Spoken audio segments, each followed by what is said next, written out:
This is Liz and Patrick from Death Tapes, and you're listening to our chapter of As the Story Grows.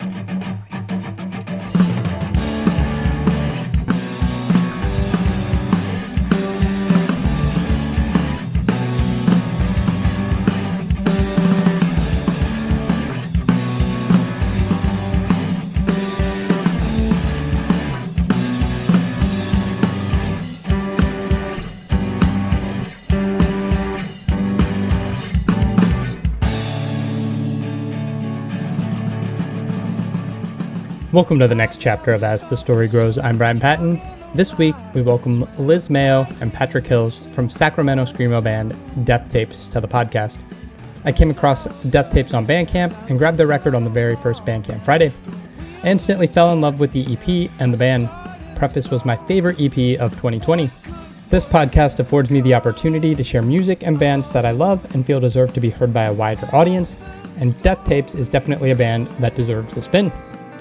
Liz and Patrick chat about the influence of Green Day in their early years, the desire to play heavy music that led to getting in a room and writing the Death Tapes EP, and what the future of the band looks like. Patrick also casually drops his connection to Facedown Records at the end of the episode, so stick around for that reveal. I hope you guys enjoy getting to know Liz and Patrick from Death Tapes.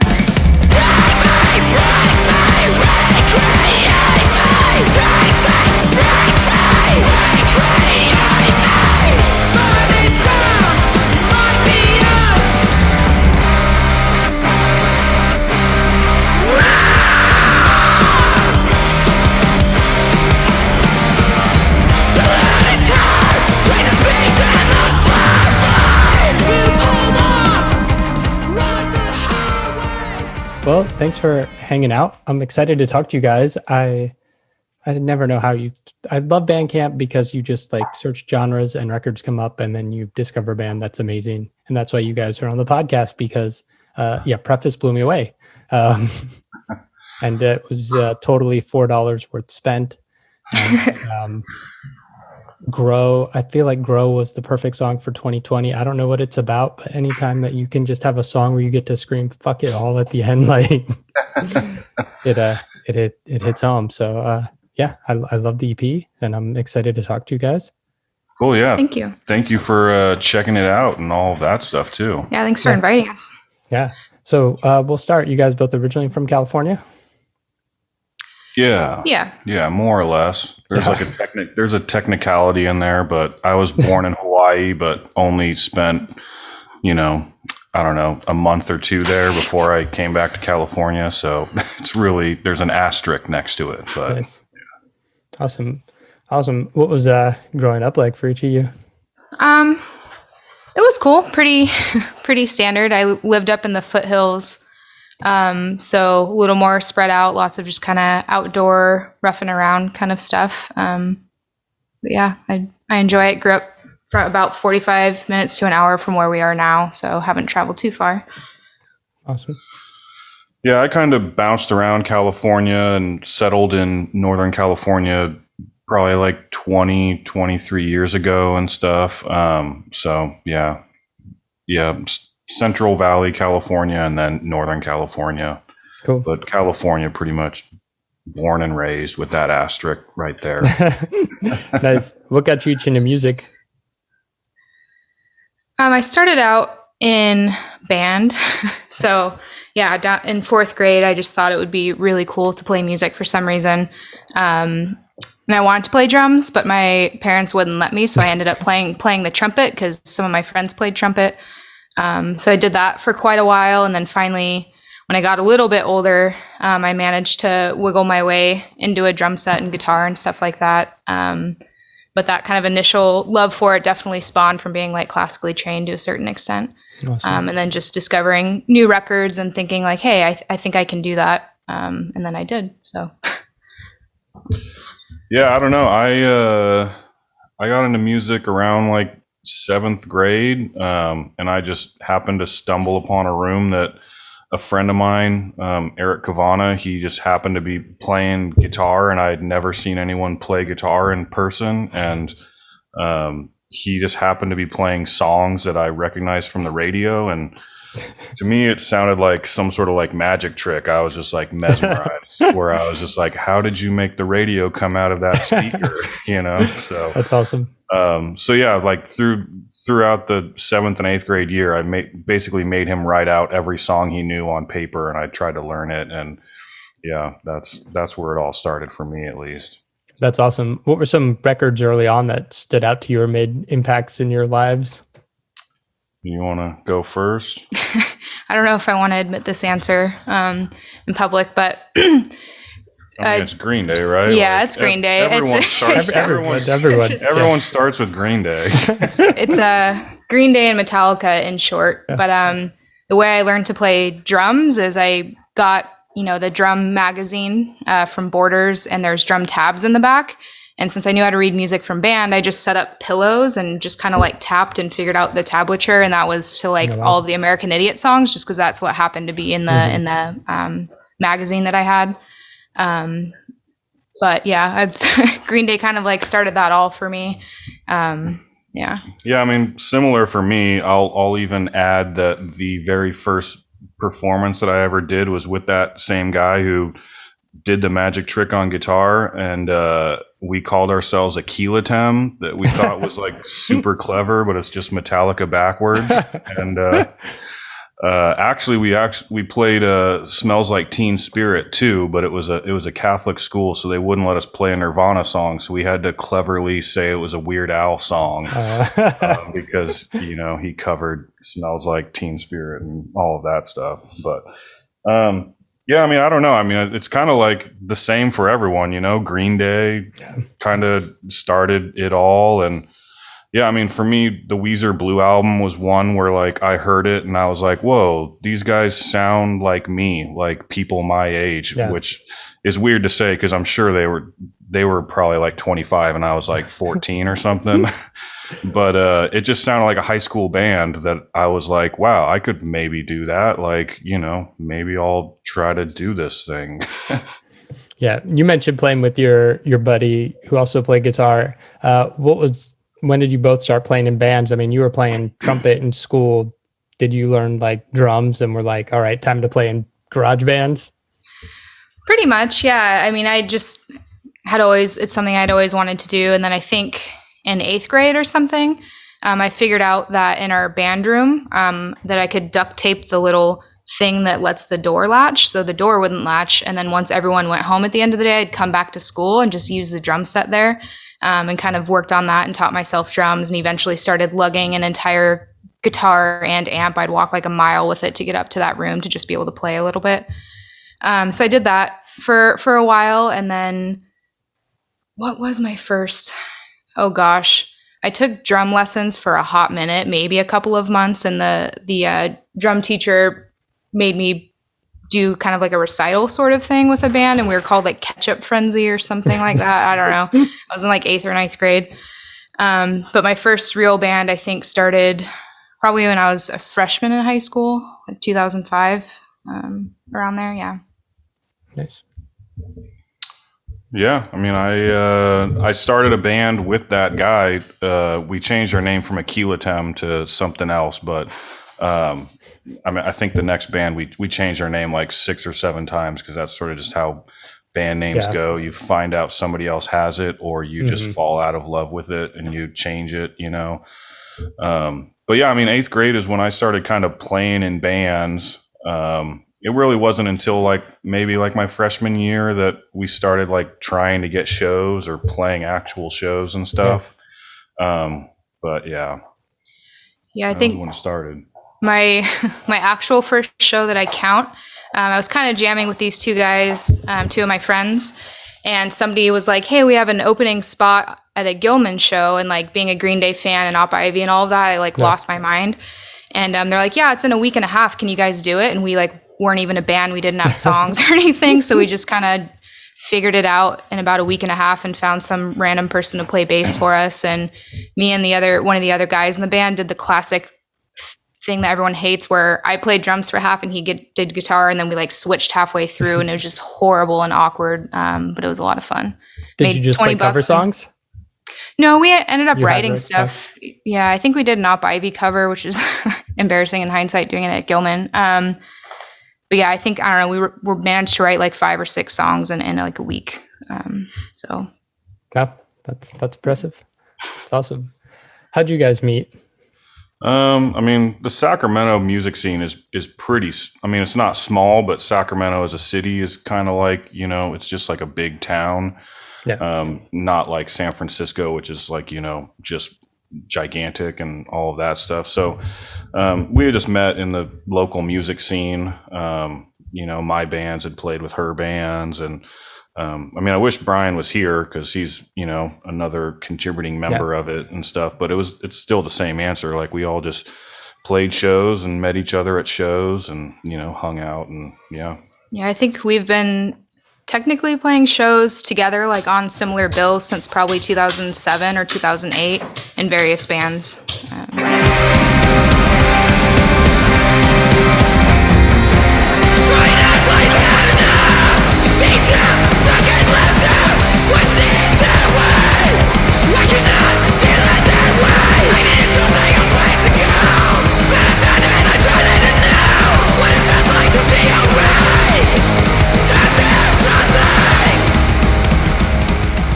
What led to the formation of Death Tapes? Do you want to take that, or do you want me to? Yeah, I mean, it just kind of, I had been playing in pop punk bands for a while, but I just have a love for heavy music, and I just wasn't getting that satisfaction or being able to have that outlet from anywhere. And so it was something I'd been trying to do for quite a while. And then, you know, we were kind of talking about it. He's like, yeah, that would be a lot of fun to do. And we brought it up to Brian, who's the other member. And he's like, oh man, I'd love to do like a hardcore band. So we just kind of like talked about it. I don't know, over the course of 5 or 6 months. And then we just hung out one day and brought some riffs together. And we wrote and recorded the entire EP in like 3 days. Most of it was nice. written just on the fly. Yeah, I mean, it should be stated that Death Tapes as a band is sort of an interesting concept because we've done more podcasts than we have shows. This being our first podcast. And yeah, so I mean, we released that EP during quarantine and stuff, and all of us, you know, she had talked about that we just wanted to sort of do some more aggressive music. We've all sort of been in more like in the punk world, so to speak. And so for me personally, I've always wanted to explore this sort of side of music, the more aggressive, hardcore side of music and stuff. And the bands that I've been in over the years just haven't allowed for that. So it really was just, you know, a matter of us hanging out and, you know, talking and having things plugged in. And we really like almost wrote it as we were writing it because we would have stuff plugged in and ready to go. I have a recording studio in Sacramento. So it was a really just organic process to where, you know, technically this is a band, but we've never had a band practice. We've never played the songs like, you know, bands do during practice, like riffing and trying to figure this stuff out. It was more just like an organic, like hangout sort of thing. That's what you hear on the EP is those, you know, those sessions of us hanging out and stuff. Yeah, we truly were just passing a guitar between the three of us and talking about things like, oh, you should add this and you should add that. And also I think a big driver for me too is I'm primarily a drummer, but I've been kind of like pushed in these positions of playing guitar and some like kind of more poppy emo bands and stuff. And I just wasn't really having it. And so I just had this I was like, I have to play drums. Like somebody let me play drums. And so we just kind of made that happen. Yeah, I mean, it is interesting. Like the drums that you hear on the EP are pretty much like, yeah, you would hear it and jam out to it until you found something you liked and we would press record. So a lot of that stuff is, yeah, you're hearing it as we're writing it, which I think is kind of interesting. I don't know. It's at least interesting to me. That's awesome. Did COVID and quarantine give you any sort of hesitancy in releasing it? Or was it just like, we're done, we're proud of this, let's get it out there so people can hear it? I mean, surprisingly, no. I think our original intention, like we had no idea how it was going to be received. Like it's kind of an interesting hybrid of a few genres. So we're like, well, this will either attract people that are into different genres, or everyone will hate it because we like cross over a little bit too much. And so our goal was basically to just slide it out there, maybe share a Bandcamp link once, and then just kind of see what happened. We don't have social media. We don't really do any of that stuff. And then we're like, well, we'll keep writing just for fun. And if people seem to enjoy it, then maybe we'll actually release some of the stuff that we're writing. And I think ultimately we'd like to play a show. But as Patrick was saying, we don't have a band. Like I did drums and vocals on the record, and there's no, like, that's not what I would like to do live. I just want to do vocals as standalone. So we need to kind of loop some others in before we can actually dive into live shows. That's cool. I did as much digging as I could, because like you said, you don't have social media. There's just the Bandcamp link. So I found your personal social media page. You had mentioned, like, you'd asked about like vinyl or CD or cassettes, but physical media something you want to get into with this release, or? Yeah, I mean, it would be great. Yeah, it's kind of hard to, we don't have a bunch of money to be able to throw down for physical releases. And if a label approached us and said, hey, would you want to put this out on a physical medium? We'd certainly be open to discussing it and stuff. I think I don't know, for me at least, I've been kind of interested in taking that grouping of song Preface and combining it with the other songs that we've recorded and turning that into a full-length record and stuff. So at that point, that would probably make a lot more sense to have like a physical copy that, I don't know. I always felt weird listening to EPs that were, 10 minutes or something. By the time you're getting into it, it's over and you got to pop out the CD or, what have you. And I don't know. I feel like this band is more of like an album band than like a short like EP band or a singles band and that type of thing. So, gotcha. Yeah. Where'd the name come from? Where you said something. We just talked about this the other day. Yeah, we were discussing this because we were like, I don't know what kind of questions he might ask. Yeah, I mean, I think there's a few different avenues of it, but I think the main inception of it is that we were like watching an old movie or something. That's what it was. Yeah. Yeah, we were watching an old movie, and I've always been sort of fascinated with the idea that you can watch an old movie and maybe every person in the movie that you're watching is dead, but they're alive in the movie. Yeah. And I definitely remember I've been to Disneyland a few times, and I'll go on Pirates of the Caribbean, and the whole time I'll just be thinking to myself, like, man, all of these voice actors are probably dead. Yeah. But every 5 minutes their voice plays on this ride for a bunch of unsuspecting audience members. And no one thinks twice about it. So I don't know, maybe I'd said something like death tapes, or just like the idea that you're dead, but you exist within this tape that will live forever. And then, maybe that was death tapes. I think so. Yeah. I think in the movie or something, they were pointing to something on the wall, and I was just like, those are like death tapes, because they're all dead. Like I was super, I don't know, I was loopy and tired, and it was whatever.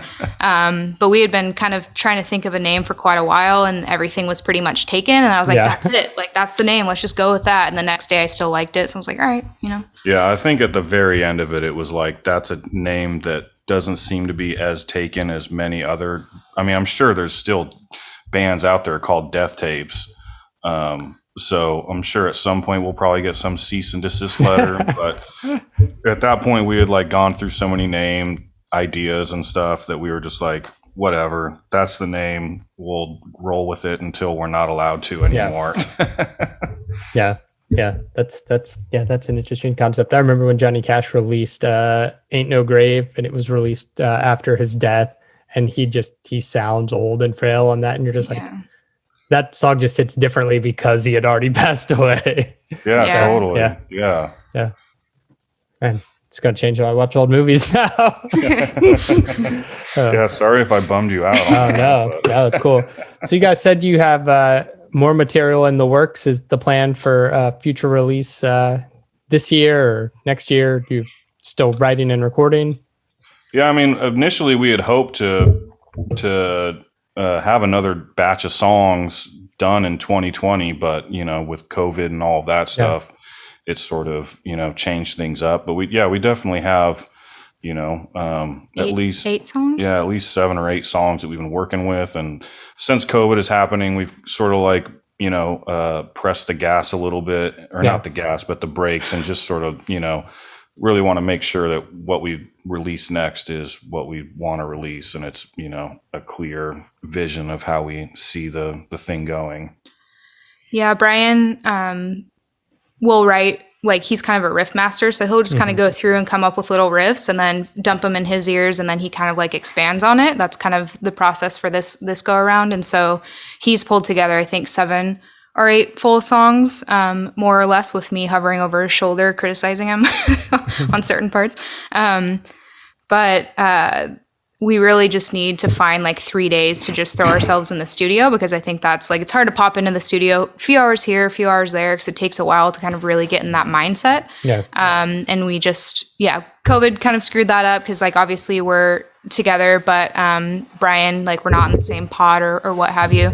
But also I'm in graduate school, and so I'm very much a bottleneck on all of this stuff, because it's tough for me to find 2 or 3 days in a row that I don't have to be somewhere. Yeah. But hoping to in the next couple of weeks, honestly. We're hoping to maybe do some stuff. That's cool. That's cool. Is there something you're trying to say lyrically with Death Tapes that's different from maybe anything you've done pop punk wise, or?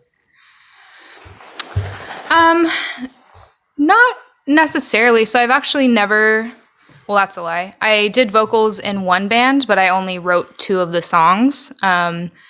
And those lyrics were kind of scattered. Like, I didn't really know what I was doing. So I think with these songs, I'm going in with a little more intention. So going into writing a set of lyrics, I have like an overall idea that I kind of want to tackle and kind of write around that, instead of just like word vomiting on a page and being like, yeah, that sounds good, which is what I did in the last band. So it's going in with more intention, kind of thinking about how the songs pair together. Like, even the titles and stuff to me is like kind of like a storyline sort of. And also for me too, it's just been stuff that I've been sitting on for quite a while, and a lot of things that I wasn't ready to write about, like content wise, until now. And it was actually really surprising. I know this sounds cliche, but once we recorded those songs, I just like kind of felt this weight off, because I'd kind of like, gotten certain things I've been carrying with me sort of off my chest in a way, which I've heard people say that before, and I was always like, oh yeah, whatever, but it's very true. And it was a really interesting experience for me.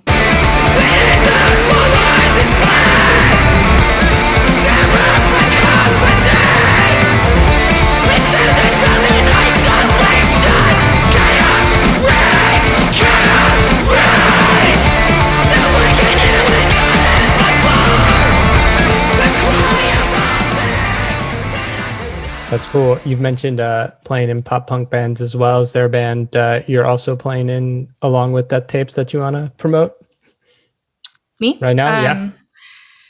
No, no, not really. Yeah, no. I was playing in a band for a bit, but I've since left since the fall or something. But yeah, this is the first time I've only been in a single band at once. I'm usually in 2 or 3 at the same time. So you should plug Bastards.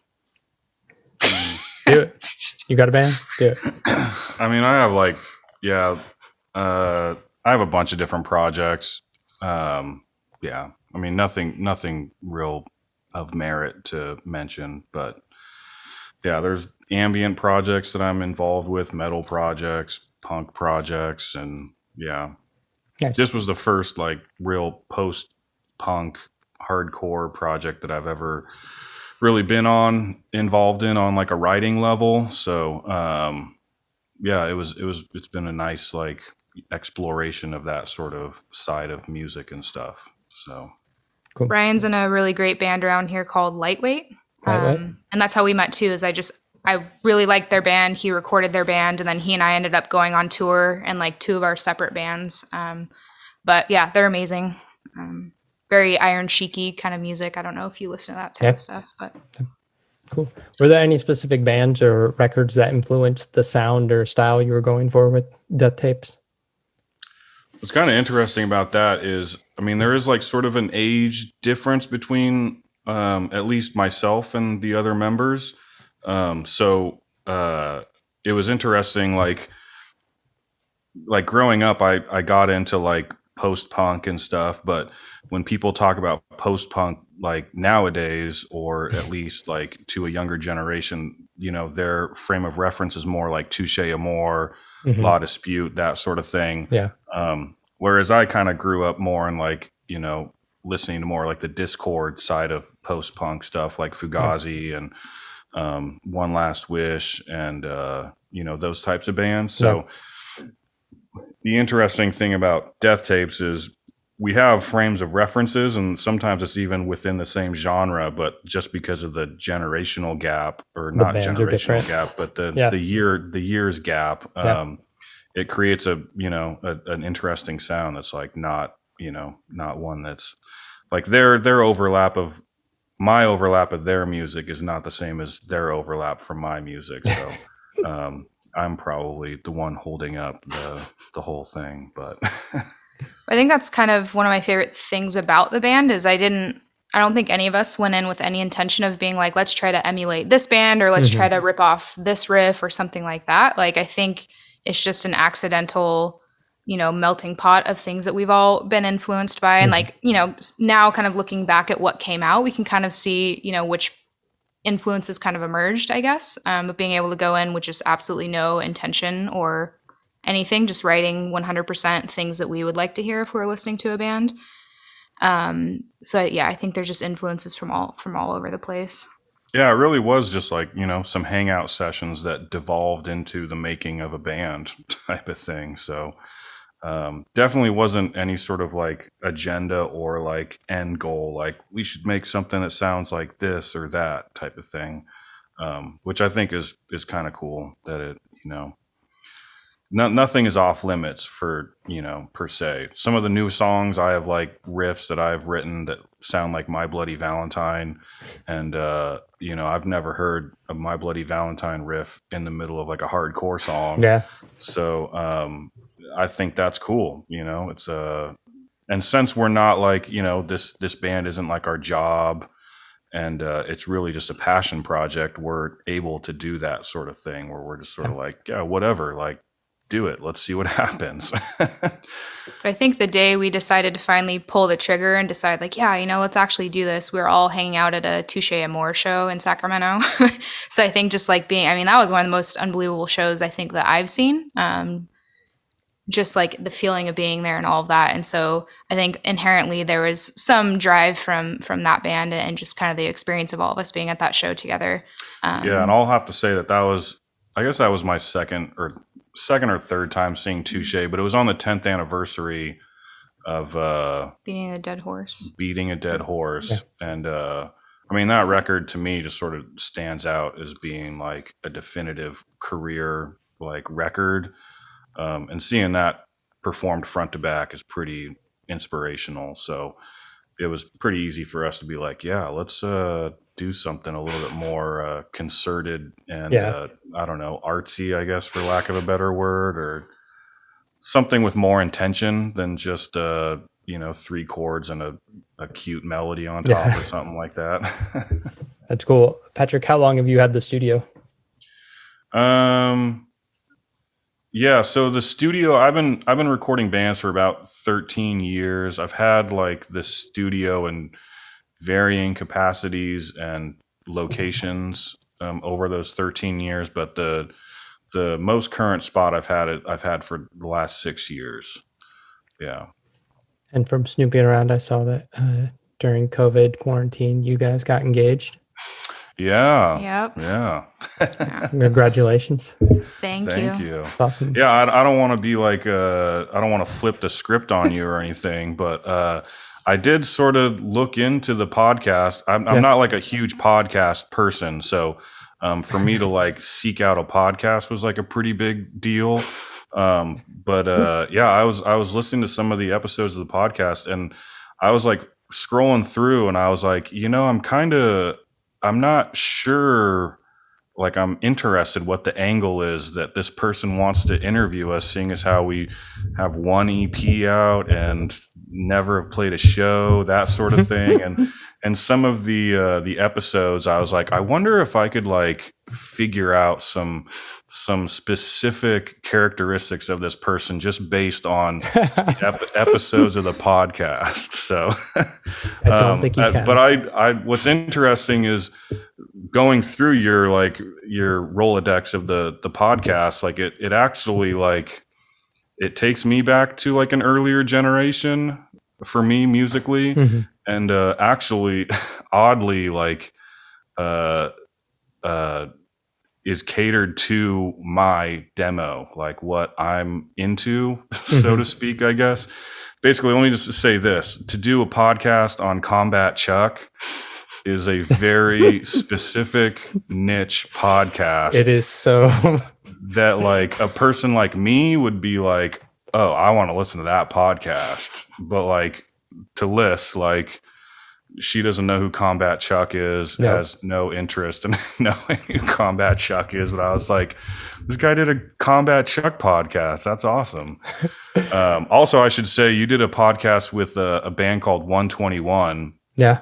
Which is I mean, in my eyes, they're a pretty obscure band. Mm-hmm. But I used to play in a band that played a number of shows with 121, and seeing that podcast and listening to it, I was like, that's pretty cool. I was able to kind of pseudo catch up with those guys through your podcast. So, that's awesome. Thank you for doing that. Yeah, that's cool. I love music, and if I hear something I like, I want to share it with people, and this podcast affords me the opportunity to talk to whoever I want, and sometimes it's a band with one EP that I get to share and tell people to listen to. So, well, no, that's awesome. I mean, I was mostly like, I was wondering because I looked through the podcast and I saw there's a good amount of Christian bands on the podcast. So I was initially like, I don't know if he maybe thinks we're like a Christian band because of the pseudo loose connection to Heaven's Gate type of thing. Nope. But also there's a number of like Facedown Records bands that are on your podcast. And I was like, I wonder if this guy just knows that I was on a Facedown Records band and wants to talk about that. I did not. What Facedown band were you in? I mean, I don't want to like derail the whole thing, but I played for a number of years in a band called the Hanover Saints. Oh, all and right. And that's when I played with 121 and all of those awesome. bands and stuff. So yeah. But no, I'm glad I did not know that. It was purely based off this band and this EP. Well, that's even better. That's awesome.